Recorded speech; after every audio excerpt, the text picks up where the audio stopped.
It only took 20 episodes, but we finally get Saras Origins in this episode of Gundam Build Divers. And surprise, surprise, it's exactly what you would expect.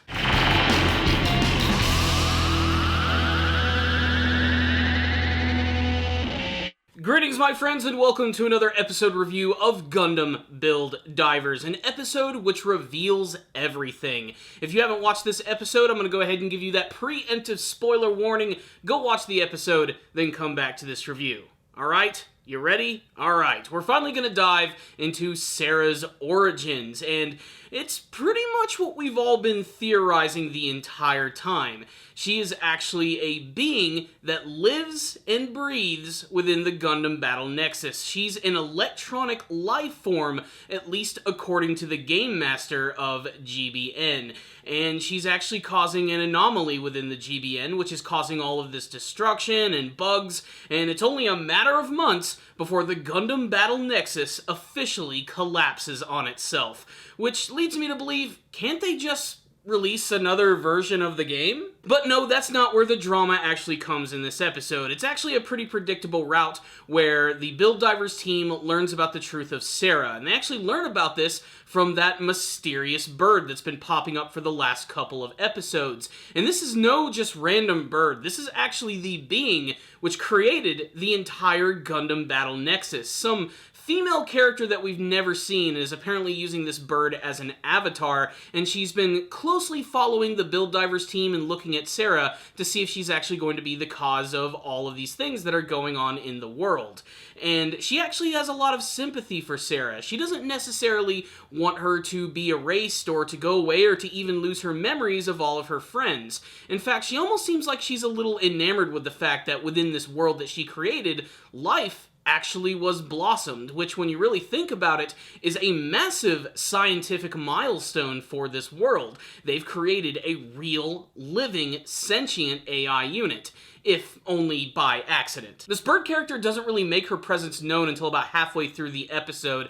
The first half is fully dedicated to the Build Divers team bringing Nami onto their team, which I think is really great, if only just a little too late. That combined with the sudden just, here's all of Saras' backstory, honestly makes this episode feel kind of sloppy in my opinion, and it also makes me question the general intelligence of a lot of these characters. While I would be willing to look the other way, I wouldn't be an anime reviewer if I couldn't nitpick just a few things. But what I will say is the first half is basically just a big montage sequence of all of the characters going through these various trials and challenges and an excuse to get some brand new swag for their brand new base. And it's just an absolute reference-filled cornucopia of goodness. All types of really ridiculous scenes, most of which don't even involve Gunpla at all. I mean, there's giant Gunpla dinosaurs, there's race cars, lasers, aeroplanes. It's a freaking Gundam blur. But while all these good times are being had, the Game Master and his organization are investigating the bugs that are going on in GBN, and they've actually pinpointed it down to someone who's involved in that race with all the female characters. So they send out all of these Guardian mech suits, which look all sorts of awesome, to do some reconnaissance and to scan each of these individual players to see who is the one who actually is the anomaly. What's really funny about this scene, and honestly kind of creepy, is that when these things are actually scanning things, look at this one shot. That thing is totally checking out their pubes. Eventually, however, they do find the Build Divers team, and they realize that Sarah is the one who is unidentified in the world, and thus it's up to them to try and capture her, stop her, and get her out of this world quickly. Otherwise, GBN is absolutely screwed. Predictably, of course, Riku and all of his friends don't believe any of this. They can't believe it. It's too insane for them to even process, and there's no way that they're going to give up the mascot of their team, who's also become one of their best friends. Even if she is some sort of AI unit, an EL diver as the Game Master calls her, they still consider her a true friend, and they'll do everything they can to defend her, which is where I really think the last part of the series is going to go to, with some forces deciding that Sarah must be destroyed, and others thinking that she must be preserved. I can't wait to see how the other side characters in the series who've actually interacted with Sarah before are going to react to this situation. Characters such as Kyoya Kujo the Champion, or maybe even Maggie. What side are they going to be on? Especially because at the very end of the episode, the Game Master announces to the entire GBN world that this girl is the one that's causing all the bugs. If you know where she is, you can find her, let us know so that we can take her down. Basically, a lot of crazy players are about to bring out their torches and pitchforks trying to find this glitch girl. So what's the rundown on this episode of Gundam Build Divers? It was pretty much exactly what we all thought it was going to be, that Sarah was something that was born within the GBN. Not of her own volition, she's essentially an immaculate being in a virtual world, which in and of itself is kind of interesting, but it's been done before, and honestly a lot better in my humble opinion. The thing that really grinds my gears about this episode is everyone's shocked reaction to it at the very end of the episode. In particular, the Build Divers team themselves. When they actually find out what Sarah's deal is altogether, they're just immediately shocked by these events, and I'd have to imagine that they've known her for a long point at this time. It's not going in real time, and I'd like to think that all of this time that they spent in the Gundam Battle Nexus has been over the course of a couple of months or maybe even up to a year. And I find it really hard to believe that they never sat down and had a conversation with Sarah and straight up just asked, "So, what's your deal? Where are you from? Why do we even keep you around in the first place? Is it just because you're cute? Is it just because you're smitten with Riku? What is your deal? Why don't you pilot Gunpla? Why did no one ask this question before?" To me, it's a little strange. Maybe it's because when you play in a game online with some friends, you don't talk about real life all that often. But I still hear people talking about that stuff all the time, and with a close-knit thing like this with best friends, you think they would at least be somewhat curious about what the deal with Sarah is. There has never been a single moment in the series up until this one right here where the characters even questioned where Sarah could have possibly come from.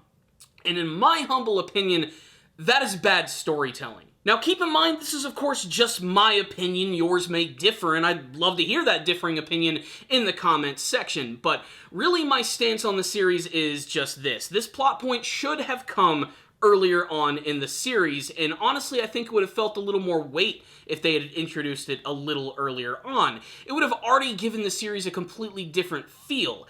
As it is, Gundam Build Divers, ultimately the first 20 episodes or so, really the first 19, all kind of feel like glorified filler until the actual story begins.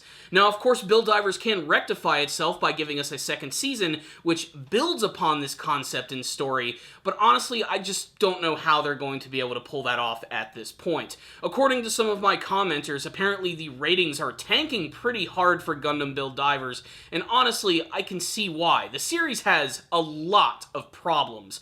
What it still excels at, however, is just being a generally fun series to watch, especially if you're a fan of the Gundam franchise. There are references all up in this episode. In particular, one of my absolute favorites was a reference to Char's counterattack, where all of the characters are trying to push this massive space colony out of the Earth's orbit before it completely destroys everything. I really enjoyed that reference, and even the little montage sequence, which was just kind of all over the place with the crazy activities they went through.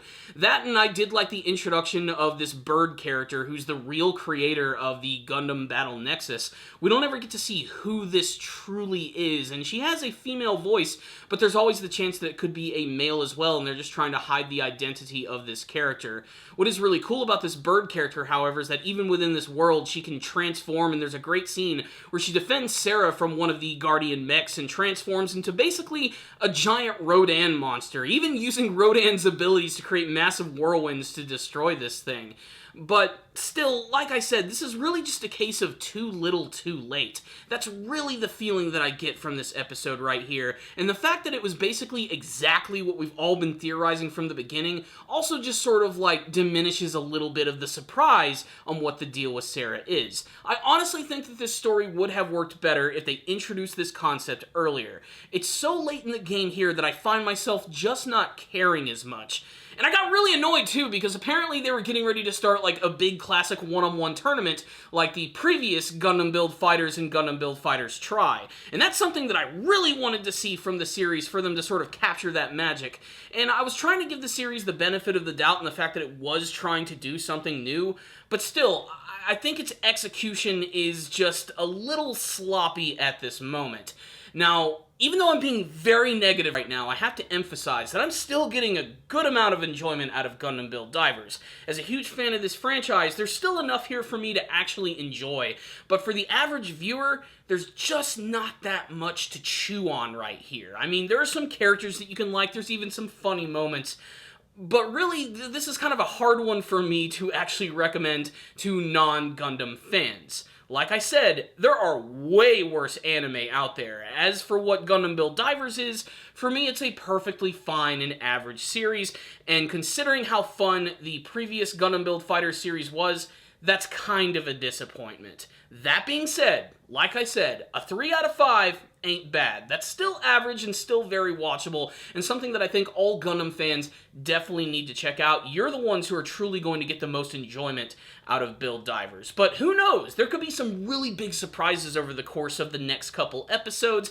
There could be some brand new rivalries that are formed, some epic battles, and it even looks like, believe it or not, we're going to get to see the return of Tsukasa Shiba. That's right, people were telling me he wasn't coming back. Guess what, bitches? He's back, and I can't wait to see what he's going to add to the story.